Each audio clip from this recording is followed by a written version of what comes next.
Warning,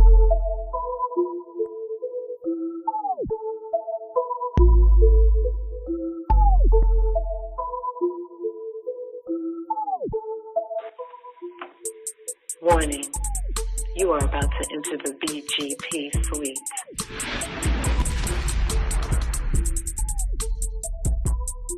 No thongs, no boy shorts, no thigh highs, no commandos are permissible. BGP, big girl panties only. So pull up to woman up.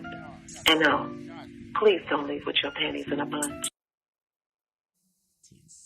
Hello, and welcome to BGP. It's your girl, Adrianne. And today we are talking about enabling behaviors. Are you an enabler? I often wonder that because especially with us that have been single parents, when we enable our children, maybe I should first tell you what enabling is. So the definition of enabling, what is enabling? Enabling is doing something for someone that they can reasonably do for themselves. The reason I thought of this topic was because I am guilty of it. And I was wondering, I wanted to pose to the ladies, have they ever considered themselves enablers? And I think when you enable, you have a question about the enabling part? I thought we was talking about mothers that enable their lazy ass sons. We are. Okay. But you wait a minute. Didn't say that. I said we're talking about enabling behaviors. Okay.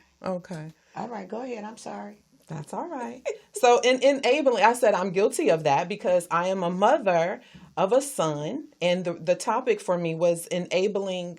How does enabling boys affect them?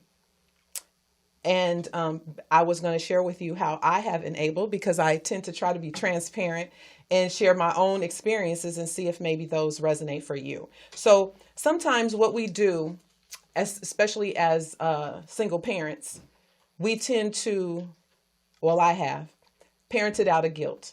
Daddy's not there, so I do a little extra. I give in to things I shouldn't give into. I jump in and not allow a person to get those natural consequences for their behaviors. And this really stifles their process in growing and learning to be responsible adults.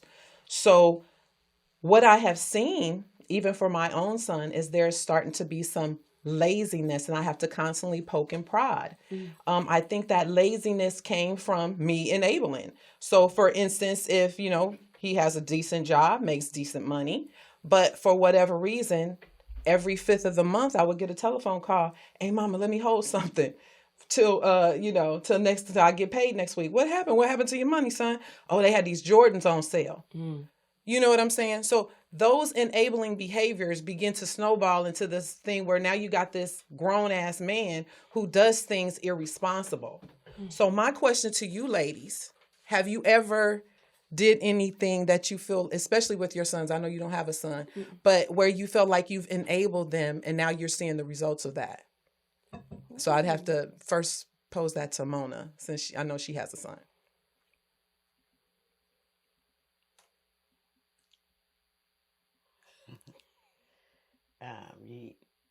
You threw me all the way off. Have I ever enabled my son?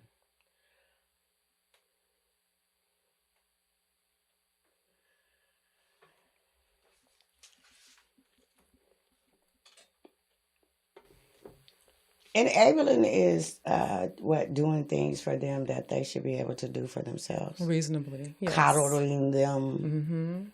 Jumping interference when they could have. If you probably talk to my son, he'll probably tell you that I've done some things where he said, "You're not my mother."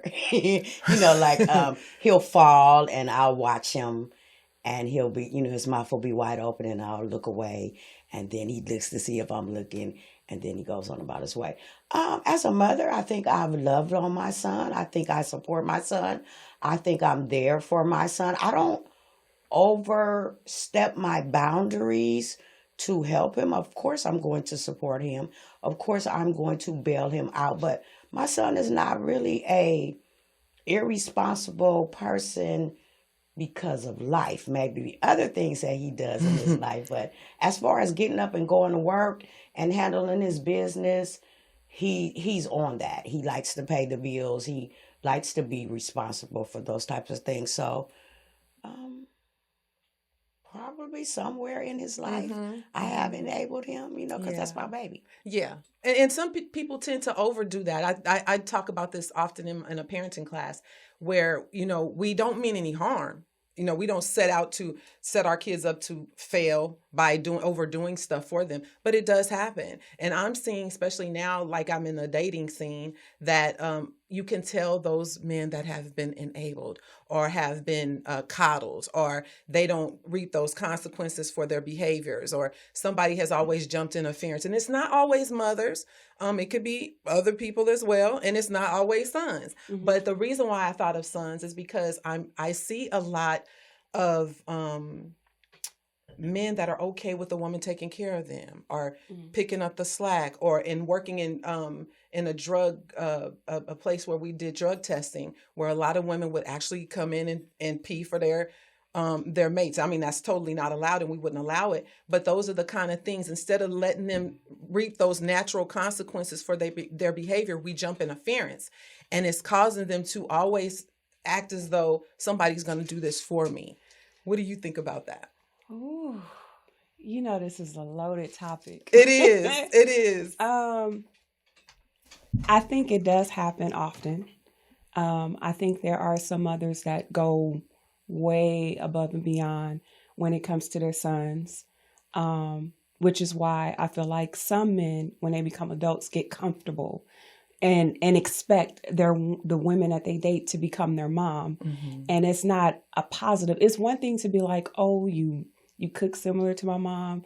You're a great mother to the kids like my mom. That's one thing. Mm-hmm. But when you because I've had men say I'm used to my woman working hard. My mom worked 3 or 4 jobs, so you could work 3 or 4 jobs too. And it's no, I'm not that. That's not the life that I want. So I definitely think that sometimes we do, as mothers, we do coddle our children more than we should. Excessively. And I think sometimes, as you said, we don't mean anything by it. We just kind of want them to have the best.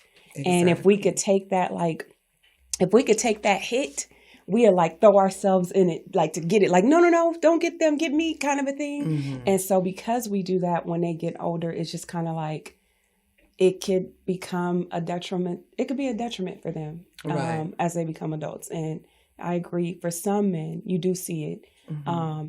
You do see that flaw in them as adults. Mm-hmm. Not all, but some. Yeah, definitely. Another area tends to happen a lot in is those of our kids that may have addiction issues. Maybe they have addiction. That's where I first heard the word enable, is because they may have a drug issue. And why you send a lot of parents to Al-Anon is because they're always jumping interference for the recovery. So that recovery process can't take, because they're either, oh, well, he's going to get sick. Let me go buy this drug. Let me go do this. And you begin to hinder their recovery process. So one of the other things that came up when I was looking at this topic was the pandemic. Do you think the pandemic has caused us as mothers to enable maybe our sons that got laid off from their jobs, and now you have an adult son living at home with you? What would be some of the rules to get him motivated to get up and do something? Because now he feels like, well, I'm in mama's house. She ain't tripping.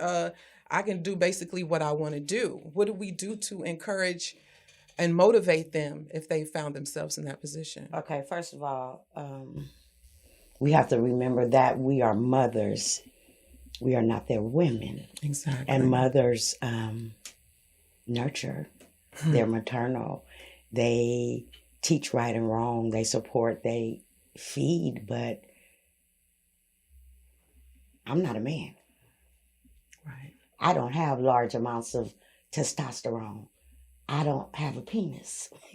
I can't teach my son how to be a man. So why are we passing a buck and putting on this lazy ass boy Mm-hmm. on the mothers. That don't go for the mothers. That's not bestowed upon me.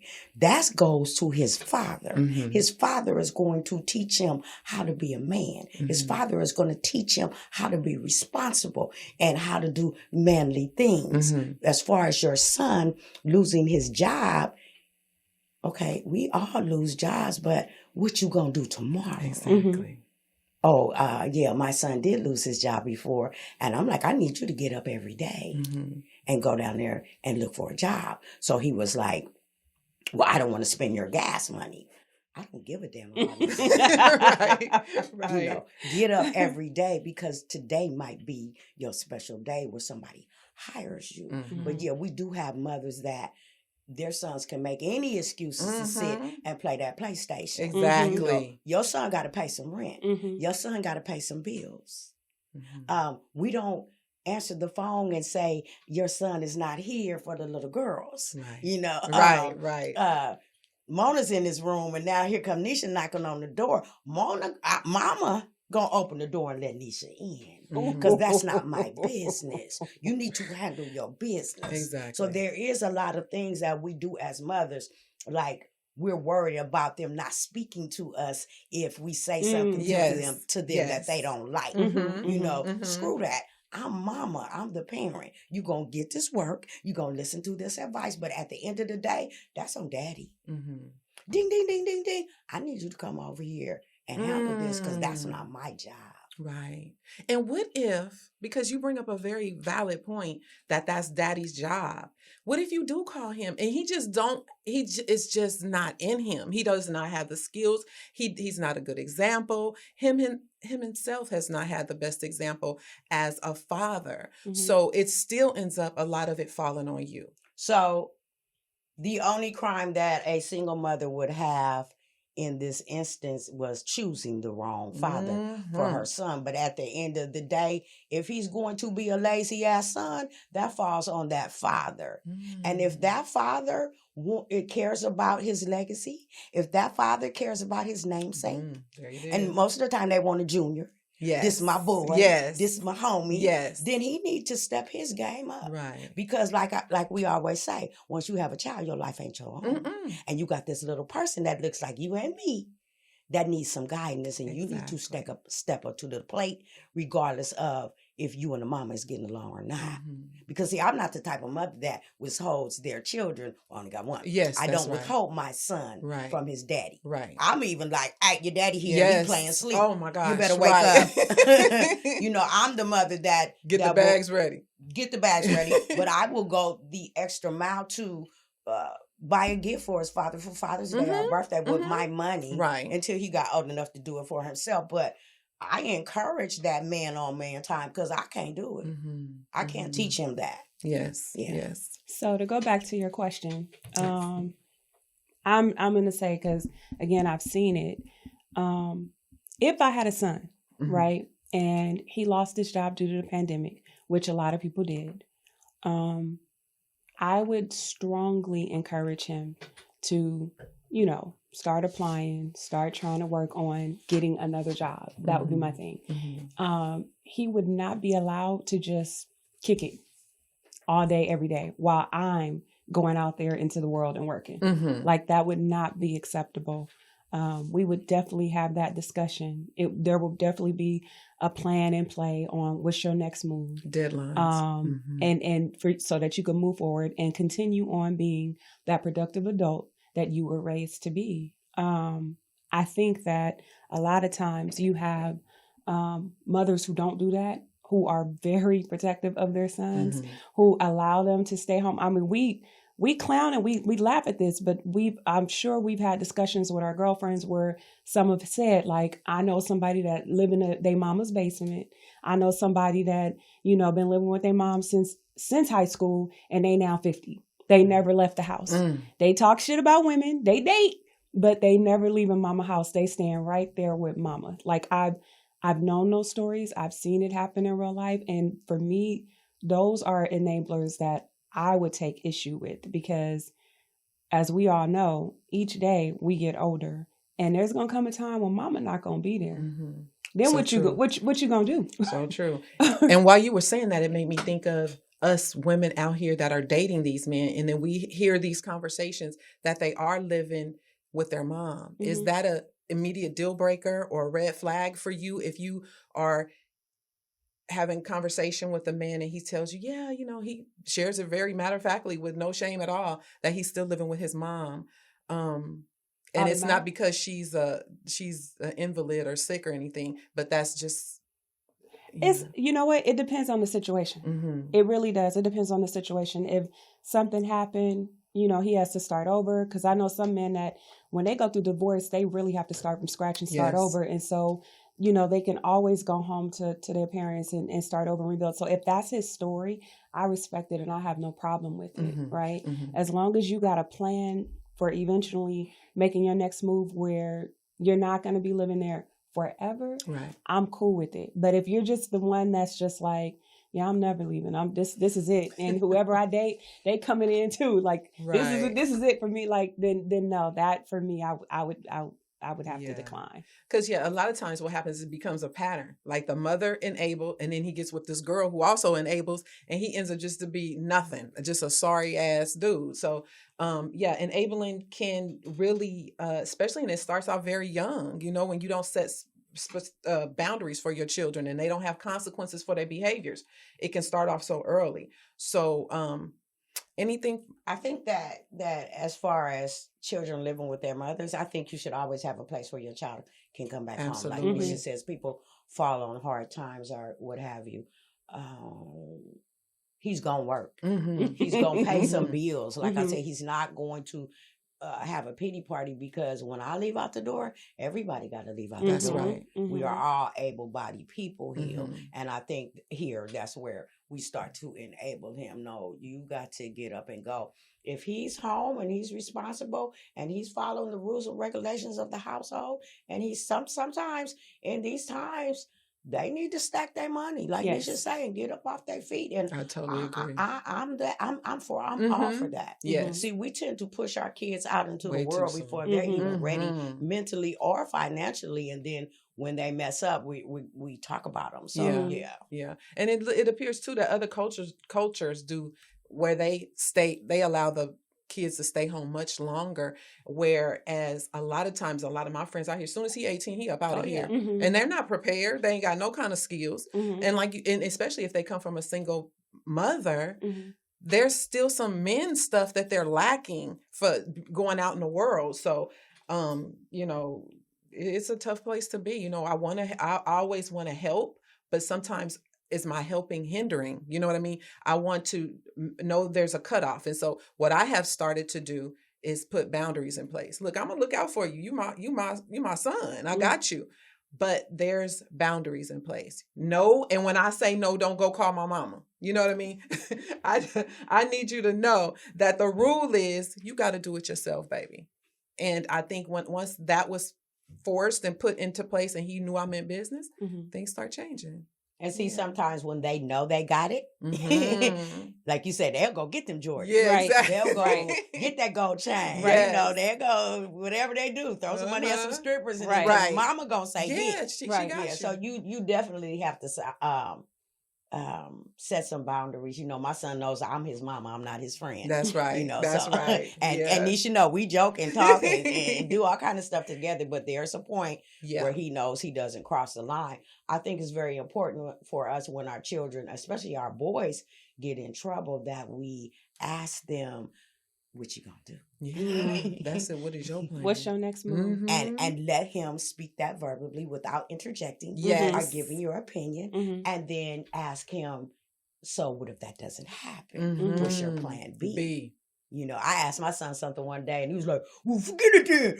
I'm just gonna be homeless." Yeah. Okay.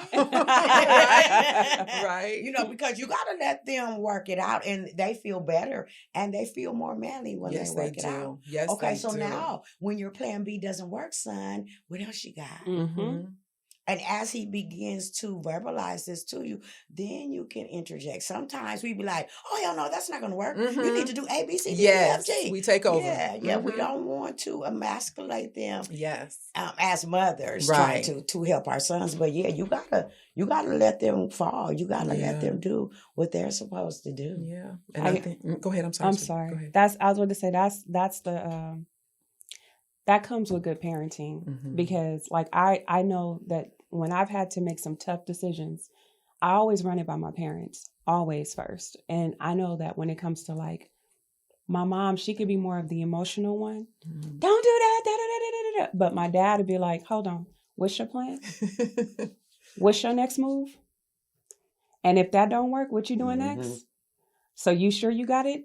All right, go for it. Like that's how it should be. It's always where you allow them to like discuss it and, you know, let them figure it out while you sit there, and you can give a little bit of feedback, but at the same time, just let them figure it out instead of just taking over and saying, move.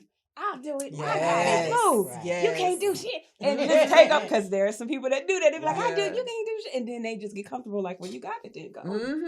Go. Then they start wanting to date women like that. Well, my mama do it for me. Yeah. My mama paid this bill. That's it. My mama did it. And it's like, no. That's not how it works, sir. I need you to be a little bit more logical. I need you to be more detailed oriented. I need you to tell me what your plan of action is so that I know if I can fit into that plan of action. And if you don't have no plan, we're not going to work. Exactly. Just that simple. Exactly. Yeah. Yes. I think it's hard sometimes as mothers to see your children failing. Yes. To see your children making the wrong decisions.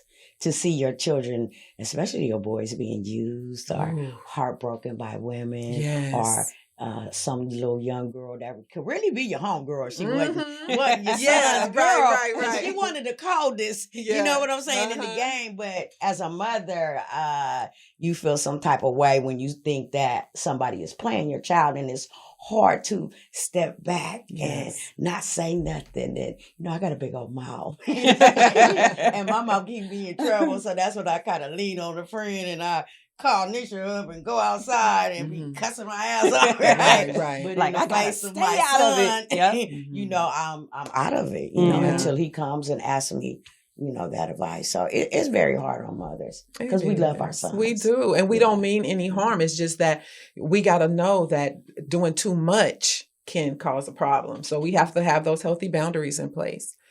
So if nothing further, in closing, I just want to say that I love my baby to death. I do. And once I put those boundaries in place, I do see him thriving and doing all the things that he's on his grown man stuff. He's taking good care of his son. And there was this little period. We had a little lull there that was hard to work through, but we got there. And I had to step back in order for that to happen. So anything you have to say in closing? Just, you know, like you said, for moms, just make sure you have healthy boundaries with your sons. Make sure that you don't like as hard as it may be, don't intervene where you feel like you got to take over when they're going through everything. You got to allow them to figure it out so that they get comfortable with decision making, because if they just solely rely on you to make decisions, they'll never be comfortable with it. And when it comes to relationships, it'll never work because they're used to someone else figuring out or making decisions or taking over or just doing everything for them as opposed to them doing it themselves. I think this is a good topic. And that's my final thought. My final thought is, when you find yourself in a dilemma and you don't know which way to turn with your son, you need to reach out to some of your male friends, to an uncle, to a grandfather. I have a male friend, and he'll be like, cry on this phone, Mona. But don't you let that boy see you cry. And when you go back, you be strong as a bull. You know. And when you finish talking to him, you go back and you cry, but you never, break down in front of your son. So it's very important for you to have those men that you trust that can come and intervene, or you could put them on the phone with, or you could have them take them to lunch. That's all I have to say. Very good. Thank you. Again, it was a good time. It was a good time. She always acting like we the special guest. Yeah, my special guest here. Thanks, you guys. I'll see you. Anyway, so that's it. Thank you for tuning in to BGP. Don't forget to subscribe, share, comment, and hit that notification bell so you don't miss none of our shows. We got some good stuff coming up. Thank you. Bye. Yeah. Thank you so much for being